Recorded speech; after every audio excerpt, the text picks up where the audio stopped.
हमारा प्रयास हिंदू ग्रंथों का ज्ञान आप सभी गुणीजनों तक पहुंचाने का है। कृपया हमसे जुड़े रहने हेतु चैनल को सब्सक्राइब करें और बेल आइकॉन पर क्लिक करें। धन्यवाद। श्री सीता जी का यज्ञशाला में प्रवेश। जानी सुअवसर सिय तब पठई जनक बोलाए, चतुर सखी सुंदर सकल सादर चली लिवाए।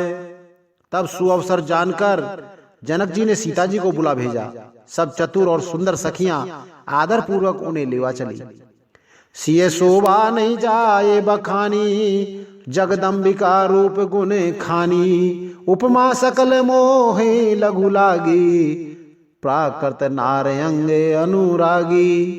रूप और गुणों की खान जगजननी जानकी जी की शोभा का वर्णन नहीं हो सकता। उनके लिए मुझे काव्य की सब उपमाएं तुच्छ लगती हैं, क्योंकि वे लौकिक स्त्रियों के अंगों से अनुराग रखने वाली हैं, अर्थात वे जगत की स्त्रियों के अंगों को दी जाती हैं। काव्य की उपमाएं सब त्रिगुणात्मक माइक जगत से ली गई हैं।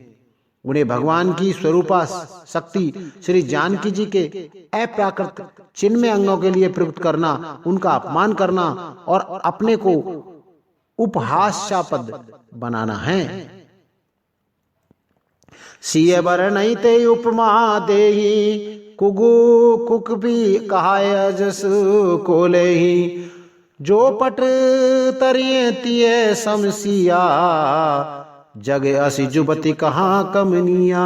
सीता जी के वर्णन में उन्हीं उपमाओं को देकर कौन कुकवी कहलाए और अपयश का भागी बने, अर्थात सीता जी के लिए उन उपमाओं का प्रयोग करना सुकवि के पद से च्युत होना है, यानी अपकीर्ति मोल लेना है। कोई भी सुकवि ऐसी नादानी एवं अनुचित कार्य नहीं करेगा। यदि किसी स्त्री के साथ सीता जी की तुलना की जाए तो जगत में ऐसी सुंदर युवती है ही कहां जिसकी उपमा उन्हें दी जाए।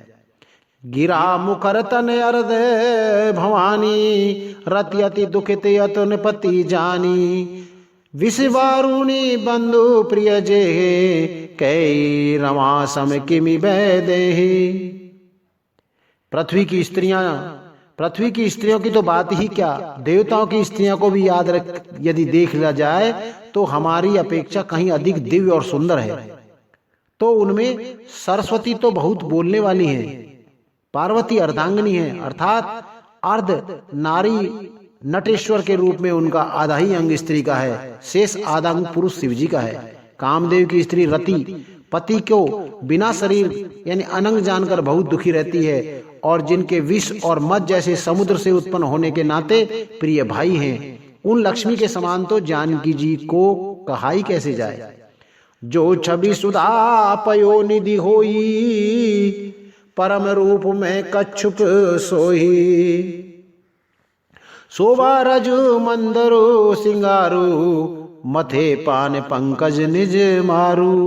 जिन लक्ष्मी जी की बात ऊपर कही गई है वे निकली थी खारे समुद्र से, जिसको मथने के लिए भगवान ने अति कर्कश पीठ वाले कच्छप का रूप धारण किया।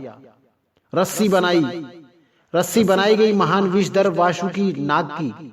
मथनी का कार्य किया अतिशय कठोर मंदरांचल पर्वत ने, और उसके माथे सारे देवताओं और दैत्यों ने मिलकर, और उन्हें मथा सारे देवताओं और दैत्यों ने मिलकर। जिन लक्ष्मी को अतिशय शोभा की खान और अनुपम सुंदरी कहते हैं, उनको प्रकट करने में हेतु बने ये सब असुंदर एवं स्वाभाविक कठोर उपकरण, ऐसे उपकरणों से प्रकट हुई श्री लक्ष्मी जी श्री जानकी जी की समता कैसे पा सकती हैं। हाँ, इसके विपरीत यदि छवि रूपी अमृत का समुद्र हो, परम रूप में कच्छप हो, शोभा रूपी रस्सी हो, श्रृंगार रस पर्वत हो, और उस छवि के समुद्र को स्वयं कामदेव अपने ही कर कमल से मथे।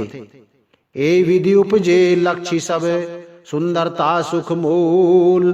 तदपि सकोच समेत कवि, कैसिये समतूल। इस प्रकार का संयोग होने से जब सुंदरता और सुख की मूल लक्ष्मी उत्पन्न हो, तो भी कभी लोग उसे बहुत ही संकोच के साथ सीता जी के समान कहेंगे। जिस सुंदरता के समुद्र को कामदेव मथेगा, वह सुंदरता भी प्राकृत लौकिक सुंदरता ही होगी, क्योंकि कामदेव स्वयं भी त्रिगुणमयी प्रकृति का ही विकार है। अतः सुंदरता को मतकर प्रकट की हुई लक्ष्मी भी उपयुक्त लक्ष्मी की अपेक्षा कहीं अधिक सुंदर और दिव्य होने पर भी होंगी। प्राकृत ही अतः उसके साथ भी जानकी जी की तुलना करना कवि के लिए बड़े संकोच की बात है। जिस सुंदरता से जानकी जी का दिव्याति दिव्य परम दिव्य विग्रह बना है, वह सुंदरता उपयुक्त सुंदरता से भिन्न अप्राकृत है। वस्तुतः लक्ष्मी जी का अप्राकृत रूप भी यही है। वह कामदेव के मथने में नहीं आ सकती और वह जानकी जी का स्वरूप ही है। अतः उनसे भिन्न नहीं है।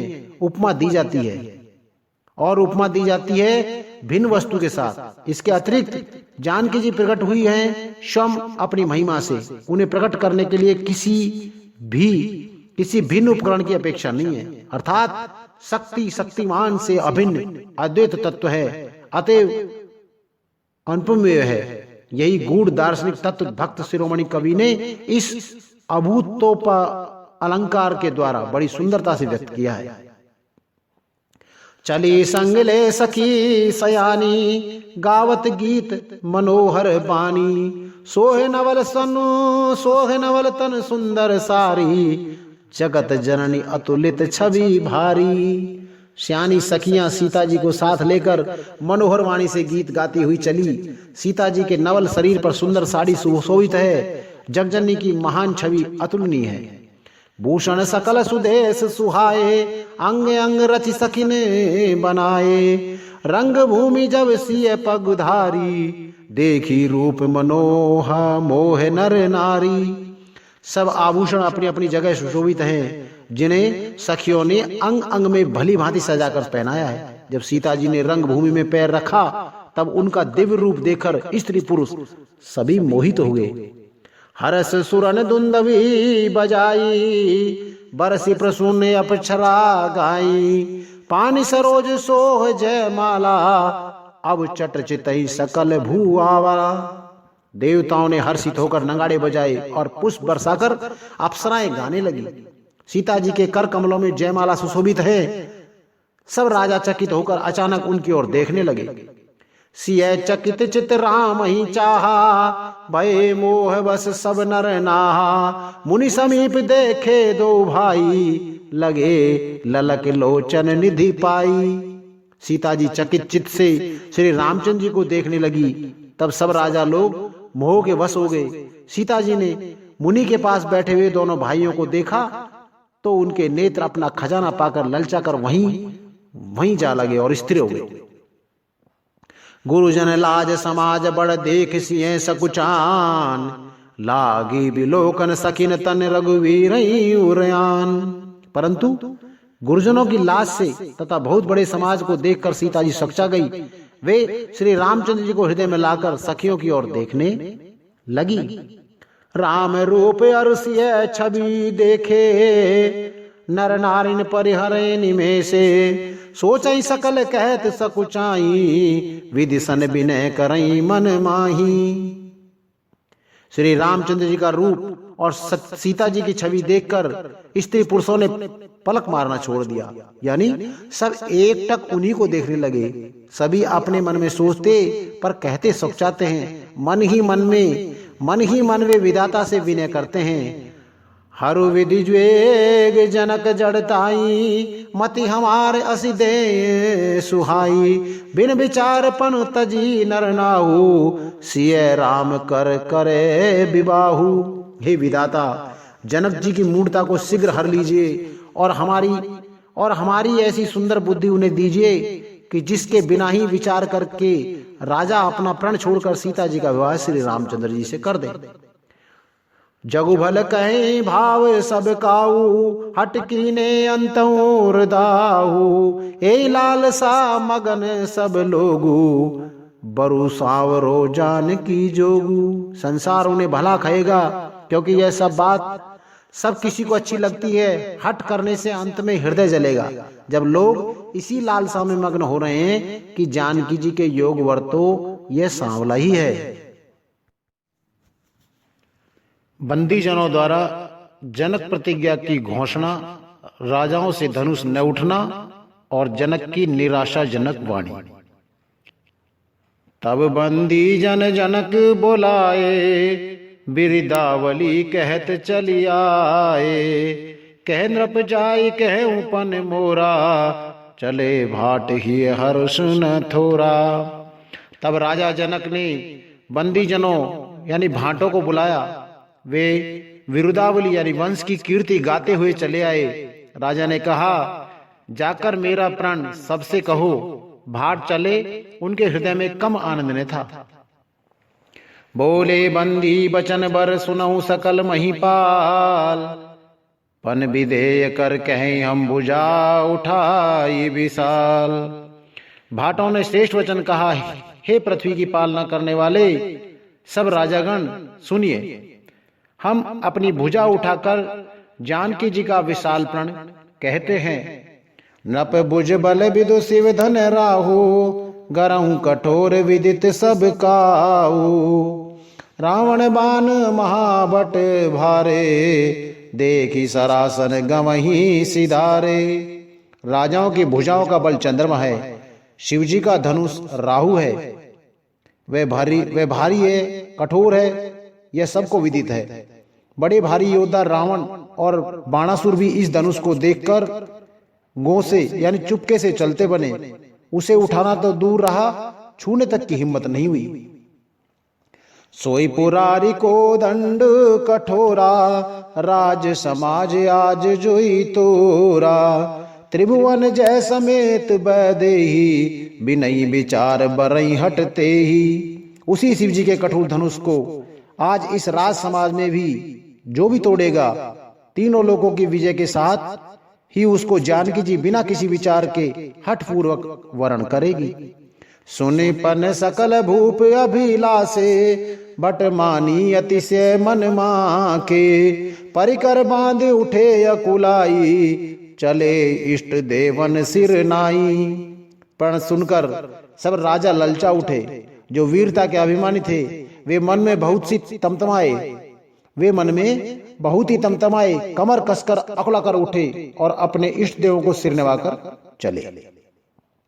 तमकी ताकी तकी शिव धन धरही, उठई न कोट भांत बल करही। जिनके कछु विचार मन माही, चाप समीप महीप न जाई।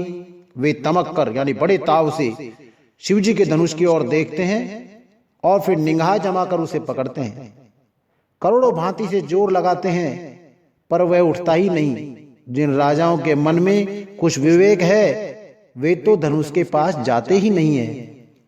तमकी धरई धन मूड रप, उठई न चलई लजाए। मनहु पाई भट बाहुबल, अधिक अधिक गर आए। वे मूर्ख राजा तमक कर यानी किटकिटाकर धनुष को पकड़ते हैं, परंतु जब नहीं उठता तो लजाकर चले जाते हैं। मानो वीरों की भुजाओं का बल पाकर वह धनुष अधिक अधिक भारी होता जाता है। भूप सहस दस कहीं 12, लगे उठावन टरही नटारा। डगई न शंभु सरासन कैसे, कामी बचन सती मनु जैसे। तब 10,000 राजा एक ही बार धनुष को उठाने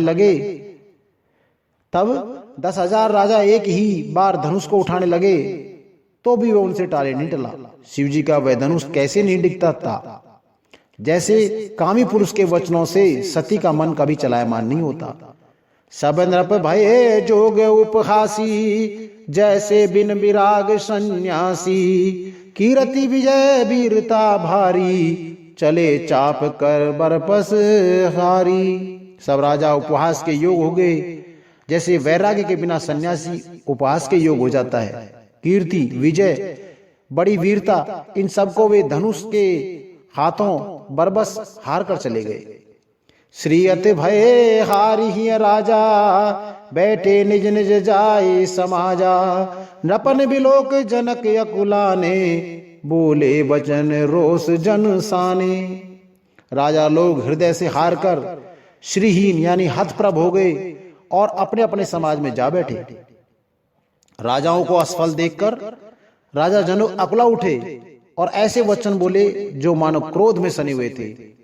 दीप दीप के भूपति नाना, आए सुनी हम जो पनु ठाना। देव धनुज धरि मनुज शरीरा, विपुल वीर आए रणधीरा। मैंने जो प्रण ठाना था उसे सुनकर दीप दीप के अनेक राजाएं आए, देवता और दैत्य भी मनुष्य का शरीर धारण करके आए, तथा और भी बहुत से रणधीर वीर आए हैं। कुंवरी मनोहर विजय बड़ी, कीरति अति कमनी। पावनिहार बिरंच जनु रचे न धनु दमनी। परंतु धनुष को तोड़कर मनोहर कन्या, बड़ी विजयी और अत्यंत सुंदर कीर्ति को पाने वाला मानो ब्रह्मा ने किसी को रचा ही नहीं। क्यों काई यऊ लाभ न भावा, काहू न शंकर चाप चढ़ावा। रहूं चढ़ाओ तो रब भाई, तिल भरी भूमि न सके छड़ाई। कहिए ये लाभ किसको अच्छा नहीं लगता, परंतु किसी ने भी शंकर जी का धनुष नहीं चढ़ाया। अरे भाई, चढ़ाना और तोड़ना तो दूर रहा, कोई तिल भर भी भूमि भी छोड़ा नहीं सका। अब जनी को भाके भटमानी, वीर बीन मही में जानी। तजहु आस निज निज ग्रह जाहूं, लिखा न विधि वैदेही विवाहु। अब कोई वीरता का अभिमानी नाराज ना हो। मैंने जान लिया पृथ्वी वीरों से खाली हो गई है। अब आशा छोड़कर अपने अपने घर को जाओ। ब्रह्मा ने सीता का विवाह लिखा ही नहीं है। सुरकत जाई जो पनु परिहर हूँ, कुंवरी कुंवरी रहूं का कर हूँ। जो न जनते बिनु भटे भूवि माई, तो पन करे होते हूं न हंसाई। यदि प्रण छोड़ता हूं तो पुण्य जाता है, इसलिए क्या करूं, कन्या कुंवारी ही रहे। यदि मैं जानता कि पृथ्वी वीरों से शून्य है तो प्रण करके उपहास का पात्र नहीं बनता। श्री लक्ष्मण जी का क्रोध। जनक बचन सुनी सब नर नारी, देखी जानकी भये दुखारी। माखे लखन कुटिल भय भोए, रद पट फरकत नयन रिसोहे। जनक के वचन सुनकर सभी स्त्री पुरुष जानकी जी की ओर देखकर दुखी हुए, परंतु लक्ष्मण जी तमतमा उठे। उनकी भौहें टेढ़ी हो गई, होठ फड़कने लगे और नेत्र क्रोध से लाल हो गए। कही न सकत रघुवीर डर लगे, बचन जनुबान। नाई राम पद कमल सिर बोले गिरा प्रमाण। श्री रघुवीर जी के डर से कुछ कह तो सकते नहीं, पर जनक के वचन उन्हें बाण से लगे। जब न रह सके तब श्री रामचंद्र जी के चरण कमलों में सिर नवाकर वे यथार्थ वचन बोले। रघुवंशई महु जय कोई होई, ते समाज अस कही न कोई। कही जनक जसी अनुचित बानी, विद्यमान रघुकुल मणि जानी। रघुवंशियों में कोई भी जहां होता है उस समाज में ऐसे वचन कोई नहीं कहता। जैसे अनुचित वचन रघुकुल शिरोमणि जी श्री रामचंद्र जी को उपस्थिति जानते हुए भी जनक जी ने कहे। सुनऊ भान कुल पंकज भानु, कहूं सुभाव न कछु अभिमानु। जो तुम्हारे अनुशासन पाओ, कंदुक एवं ब्रह्मांड उठाओ। हे सूर्य कुल रूपी कमल के सूर्य, सुनिए, मैं स्वभाव ही से कहता हूं, कुछ अभिमान करके नहीं। यदि आपकी आज्ञा पाऊं तो मैं ब्रह्मांड को गेंद की तरह उठा लूं। कांचे घट जिम डारो फोरी, सकऊं मेर मूलक जिम तोरी। तब प्रताप महिमा भगवाना, को बापू रोपिना के पुराना। और उसे कच्चे घड़े की तरह फोड़ डालूं।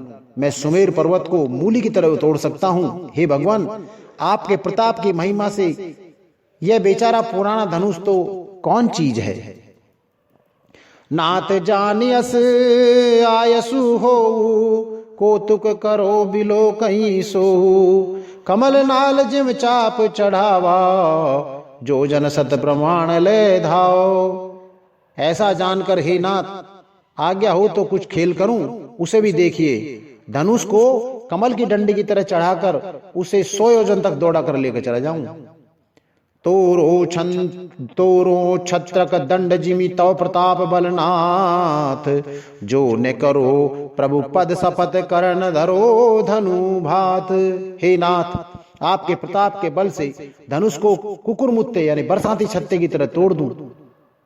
यदि ऐसा न करूं तो प्रभु के चरणों की शपथ है, फिर मैं धनुष और तरकस को कभी हाथ में नहीं लूंगा। लखन सकोप बचन जे बोले, डगमगानी मई दिग्गज डोले। सकल लोग सब भूप डेराने, सिंह हरस जनक सक चाने। ज्यों ही लक्ष्मण जी क्रोध में भरे वचन बोले, पृथ्वी डगमगा उठी और दिशाओं के हाथी कांप गए। सभी लोग और सब राजा डर गए। सीता जी के हृदय में हर्ष हुआ और जानकी जी सकचा गए। गुरु रघुपति सब मुनि मन माही, मुदित भय पुनि पुनि पुल काहि। सै नहीं रघुपति लखन निवारे, प्रेम समेत निकट बैठारे। गुरु विश्वामित्र जी, श्री रघुनाथ जी और सब मुनि मन में प्रसन्न हुए और बार बार पुलकित होने लगे। श्री रामचंद्र जी ने इशारे से लक्ष्मण को मना किया और प्रेम सहित अपने पास बैठा लिया। विश्वामित्र समय शुभ जानी, बोले अति सने में बानी। उठाऊं राम भंजऊं भव चापा, मेटऊं तात जनक परितापा। विश्वामित्र जी शुभ समय जानकर अत्यंत प्रेम भरी वाणी में बोले, हे राम उठो, शिव जी का धनुष तोड़ो और हे तात जनक का संताप मिटाओ। सुने गुरु बचन चरण सिर नावा, हर्ष विषाद ने कछूर आवा। ठाड़ भय उठी सहज सुभाए, ठवनी जुबा मृगराज लजाए। गुरु के वचन सुनकर श्री राम जी के चरणों में सिर नवाया। गुरु के वचन सुनकर श्री राम जी ने चरणों में सिर नवाया। उनके मन में न हर्ष हुआ न विषाद, और वे अपनी एड़ी यानी खड़े होने की शान से जवान सिंह को भी लजाते हुए सह स्वभाव से ही उठ खड़े हुए। उदिते उदय गिरि मंच पर रघुवर बाल पतंग, बिकसे संत सरोज सब हर से लोचन भृंग। मंच रूपी उदय चल पर रघुनाथ जी रूपी बाल सूर्य के उदय होते ही सब संत रूपी कमल खिल उठे और नेत्र रूपी भौरे हर्षित हो गए। नपन के रियासा निसनासी, बचन नखत अवलीन प्रकाशी। मानी महिप कुमुद सकुचाने, कपटी भूप उलोक लुकाने। राजाओं की आशा रूपी रात्रि नष्ट हो गई। उनके वचन रूपी तारों के समूह चमकना बंद हो गया। वे मौन हो गए। अभिमानी राजा रूपी कुमुद संकुचित हो गए और कपटी राजा रूपी उल्लू छिप गए। भय बिशोक कोक मुनि देवा, बरसई सुमन जाना वही सेवा। गुरुपद बंदी सहित अनुरागा, राम मुनि हसन आयसु मांगा। राम मुनि सन आयसु मांगा। मुनि और देवता रूपी चकवे शोक रहित हो गए। वे फूल बरसाकर अपनी सेवा प्रकट कर रहे हैं। प्रेम सहित गुरुओं के चरणों की वंदना करके श्री रामचंद्र जी ने मुनियों से आज्ञा मांगी।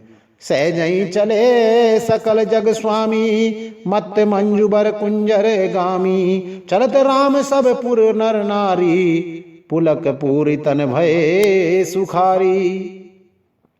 समझ जगत के स्वामी श्री रामचंद्र जी सुंदर मत वाले श्रेष्ठ हाथी किसी चाल से स्वाभाविक ही चले। श्री रामचंद्र जी के चलते ही नगर भर के सब स्त्री पुरुष सुखी हो गए और उनके शरीर रोमांच से भर गए। बंदी पितर सुर सुकृत संभारे, जो कछु पुण्य प्रताप हमारे। तो शिव धन मृणाल की नाई, तो रेहू राम गणेश गोसाई। उन्होंने पितर और देवताओं की वंदना करके अपने पुण्यों का स्मरण किया। यदि हमारे पुण्यों का कुछ प्रभाव है तो हे गणेश गोसाई, रामचंद्र जी शिव जी के धनुष को कमल की डंडी की भांति तोड़ डालें। राम ही प्रेम समेत लखी सखिन समीप बुलाए, सीता मात स्नेह बस बचन कहीं बिल खाए। श्री रामचंद्र जी को प्रेम के साथ देखकर और सखियों को समीप बुलाकर सीता जी की माता स्नेहवश बिलक कर विलाप करती हुई सी ये वचन बोली। सखी सब को तुक देख निहारे, जेऊ कहावत हितू हमारे। कोई न बुझाए कहीं गुर पाई, ये बालक असी हट भली नाही। हे सखी, ये जो हमारे हितू कहलाते हैं वे भी सब तमाशा देखने वाले हैं। कोई भी गुरु विश्वामित्र मिश्र जी को समझा कर नहीं कहता कि ये राम जी बालक हैं, इनके लिए ऐसा हठ अच्छा नहीं है। जो धनुष रावण और बाण जैसे जगद्विजयी वीरों के हिलाए नहीं हिल सका, उसे तोड़ने के लिए मुनि विश्वामित्र जी का राम जी को आज्ञा देना और राम जी का उसे तोड़ने के लिए वो चल देना, रानी को हट जान पड़ा। इसलिए वो कहने लगी कि गुरु विश्वामित्र जी को कोई समझाता क्यों नहीं। रावण बाण छुआ नहीं चापा, हारे सकल भूप करी दापा, सोन धनु राज कुंवर कर देही, माल बाल मराल की मंदर लेही। रावण और बाणासुर ने जिस धनुष को छुआ तक नहीं और सब राजा घमंड करके हार गए, वही धनुष इस सुकुमार राजकुमार के हाथों में दे रहे हैं। हंस के बच्चे भी कहीं मंदराचल पहाड़ उठा सकते हैं, हंस के बच्चे भी कहीं मंदराचल पहाड़ उठा सकते हैं। भूप शयानप सकल सिरानी, सखी विधि गति कछु जात न जानी, बोली चतुर सखी मृदुबानी, तेजवंत लघु गानई न रानी। और तो कोई समझा कर कहे या ना कहे, राजा तो बड़े समझदार और ज्ञानी हैं, उन्हें तो गुरु को समझाने की चेष्टा करनी चाहिए थी, परंतु मालूम होता है राजा का भी सारा शानापन समाप्त हो गया है। हे सखी, विधाता की गति कुछ जानने में नहीं आती, ये कहकर रानी चुप हो रही है। तब एक चतुर यानी राम जी को महत्व को जानने वाली सखी कोमलवाणी से बोली, हे रानी, तेजवान को देखने में छोटा होने पर भी छोटा नहीं गिनना चाहिए।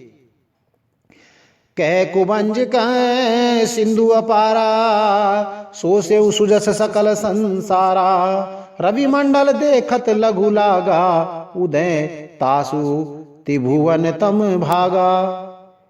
कहाँ घड़े से उत्पन्न होने वाले छोटे से मुनि अगस्त और कहाँ समुद्र, किंतु उन्होंने उसे सोख लिया जिसका सुयश सारे संसार में छाया हुआ है। सूर्य मंडल देखने में छोटा लगता है, परंतु उसके उदय होते ही तीनों लोगों का अंधकार भाग जाता है। मंत्र परम लघु जासु बस, विधि हरि हर सुर सर्व, महामत गजराज कहूं बस कर अंकुश खर्व। जिसके वश में ब्रह्मा विष्णु और शिव और सभी देवता हैं, वह मंत्र अत्यंत छोटा होता है। महान मत वाले गजराज को छोटा सा अंकुश वश में कर लेता है। काम कुसुम धनु सायक लीने, सकल भुवन अपने बस कीने, देवी तजई संसय वस जानी, भंजब धनुष राम सुन रानी। कामदेव ने फूलों का ही धनुष बाण लेकर समस्त लोगों को अपने वश में कर रखा है। हे देवी, ऐसा जानकर संदेह त्याग दीजिए। हे रानी सुनिए, रामचंद्र जी धनुष को अवश्य ही तोड़ेंगे। सखी वचन सुनि भय परतीति, मिटा विषाद बढ़ी अति प्रीति, तब राम ही बिलोक बैदेही, सब हृदय बिनवती जयते ही। सखी के वचन सुनकर रानी को श्री राम जी के सामर्थ्य के संबंध में विश्वास हो गया। उनकी उदासी मिट गई और श्री राम जी के प्रति उनका प्रेम अत्यंत बढ़ गया। उस समय श्री रामचंद्र जी को देखकर सीता जी भयभीत हृदय से जिस तिस यानी देवता से विनती कर रही हैं, मन ही मन मनावे अकुलानी, होय प्रसन्न महेश भवानी, करऊं सफल आपन सेवकाई, करे हितु हरऊं चाप गरु आई। वे व्याकुल होकर मन ही मन मना रही हैं, हे महेश भवानी, मुझ पर प्रसन्न होइए। मैंने आपकी जो सेवा की है उसे सफल कीजिए और मुझ पर स्नेह करके धनुष के भारीपन को हर लीजिए। गणनायक बरदायक देवा, आज लगे कीन्हू तू सेवा, बार बार विनती सुन मोरी, करहूं चाप गुरुता अति थोरी। हे गणों के नायक, वर देने वाले देवता गणेश जी, मैंने आज ही के लिए तुम्हारी सेवा की थी। बार बार मेरी विनती सुनकर धनुष का भारीपन बहुत ही कम कर दीजिए। देखी देखी रघुवीर तन सुरमानव धरि धीर, देखी देखी रघुवीर तन सुरमनाव धरि धीर, भरे बिलोचन प्रेम जल पुलकावली शरीर। श्री रघुनाथ जी की ओर देख देख कर सीता जी धीरज धरकर देवताओं को मना रही है। उनके नेत्रों में प्रेम के आंसू भरे हैं और शरीर में रोमांच हो रहा है। नीके निरखी नयन भरी शोभा, पितुपन सुमरि बहुरी मन क्षोभा, ऐ तात दारुण हट ठानी, समुझत नहीं कछु लाभ न हानि। अच्छी तरह नेत्र भरकर श्री राम जी की शोभा देखकर फिर पिता के प्रण का स्मरण करके सीता जी का मन क्षुब्ध हुआ उठा। वे मन ही मन कहने लगी, अहो पिताजी ने बड़ा ही कठिन हठ ठाना है, वे लाभ हानि कुछ भी नहीं समझ रहे हैं। सचिव सब है सिख दे ही न कोई, बुध समाज बड़े अनुचित होई, कैद अनुकूल से चाई कठोरा, कै श्यामल मृदगात किशोरा। मंत्री डर रहे हैं इसलिए कोई उन्हें सीख भी नहीं देता। पंडितों की सभा में यह बड़ा अनुचित हो रहा है। कहाँ तो वज्र से भी बढ़कर कठोर धनुष और कहाँ ये कोमल शरीर किशोर श्याम सुंदर। विधि के भांति धरोर धीरा, शिरस सुमन कन वेद हीरा, सकल सभा के मति भय भारी, अब मोई शंभु चाप गति तोरी। हे विदाता, मैं हृदय में किस तरह धीरज धरूं। शिरस के फूल के कण से कहीं हीरा छेद जाता है। सारी सभा की बुद्धि भूली यानी बावली हो गई है। अतः हे शिव जी के धनुष, अब तो मुझे तुम्हारा ही आसरा है। निज जड़ता लोगन पर डारी, होई हरऊ रघुपत ही निहारी, अति परताप सिय मन माही, लव निमेष जुग सह समझाही। तुम अपनी जड़ता लोगों पर डालकर श्री रघुनाथ जी के सुकुमार शरीर को देखकर उतने ही हल्के हो जाओ। इस प्रकार सीता जी के मन में बड़ा ही संताप हो रहा है। निमेष का एक लव यानी अंश भी 100 युगों के समान बीत रहा है। प्रभु चितय पुण्य चितवै, मही राजत लोचन लोल, खेलत मन सी जमीन जुग, जन विदु मंडल डोल। प्रभु श्री रामचंद्र जी को देखकर फिर पृथ्वी की ओर देखती हुई सीता जी के चंचल नेत्र इस प्रकार शोभित हो रहे हैं मानो चंद्रमंडल रूपी डोल में कामदेव की 2 मछलियां खेल रही हों। गिरा अलिन मुख पंकज रोकी, प्रगटन लाज निशा अवलोकी, लोचन जल रहे लोचन कोना, जैसे परम कृपन कर सोना। सीता जी की वाणी रूपी भ्रमरी को उनके मुख रूपी कमल ने रोक रखा है। लाज रूपी रात्रि को देखकर वह प्रकट नहीं हो रही है। नेत्रों का जल नेत्रों के कोने में ही रह जाता है, जैसे बड़े भारी कंजूस का सोना कोने में ही गड़ा रह जाता है।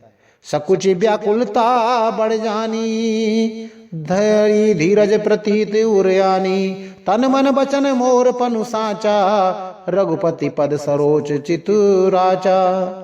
अपनी बढ़ी हुई व्याकुलता जानकर सीता जी सकचा गई और धीरज धरकर हृदय में विश्वास ले आई कि यदि तन मन और वचन से मेरा प्रण और सच्चा है, श्री रघुनाथ जी के चरण कमलों में मेरा चित्त वास्तव में अनुरक्त है, तो भगवान सकल उर्वासी, करहि मोहि रघुपर के दासी। जय के जय पर सत्य सनेहु, सोते मिलहि न कछु संदेहु।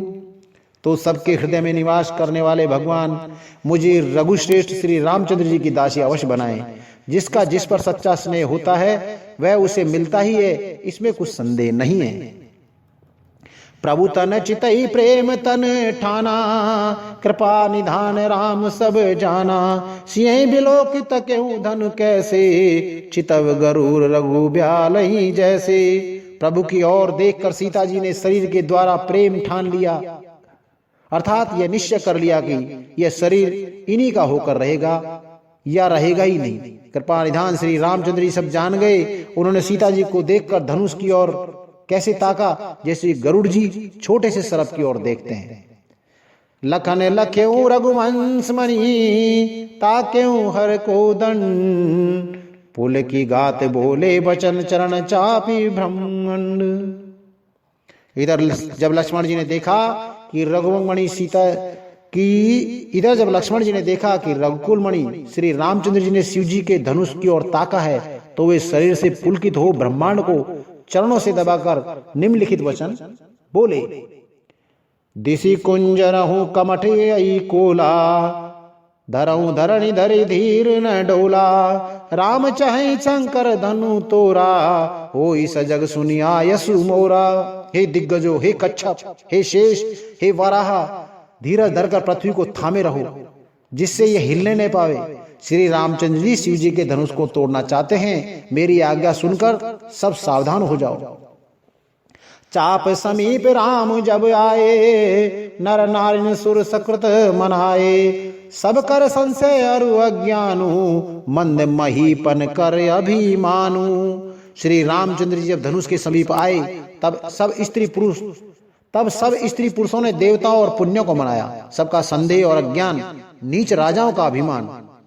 भृगुपति केरी गर्भ गरु आई, सुर मुनि बरन केरी देख दराई, सिय कर सोच जनक पछितावा, रानिन कर दारुण दुख पावा। परशुराम जी के गर्भ की गुरुता, देवता और श्रेष्ठ मुनियों की कातरता यानी भय, सीता जी का सोच, जनक का पश्चात और रानियों के दारुण दुख का दावन। शंभु चाप बड़े बो हित पाई, चढ़े जाए सब संग बनाई, राम बाहुबल सिंधु अपारू, चहत पार नहीं कोई गढ़ हारू। ये सब शिव जी के धनुष रूपी बड़े जहाज को पाकर समाज बनाकर उस पर जा चढ़े। ये श्री रामचंद्र जी की भुजाओं के बल रूपी अपार समुद्र के पार जाना चाहते हैं, परंतु कोई केवट नहीं है।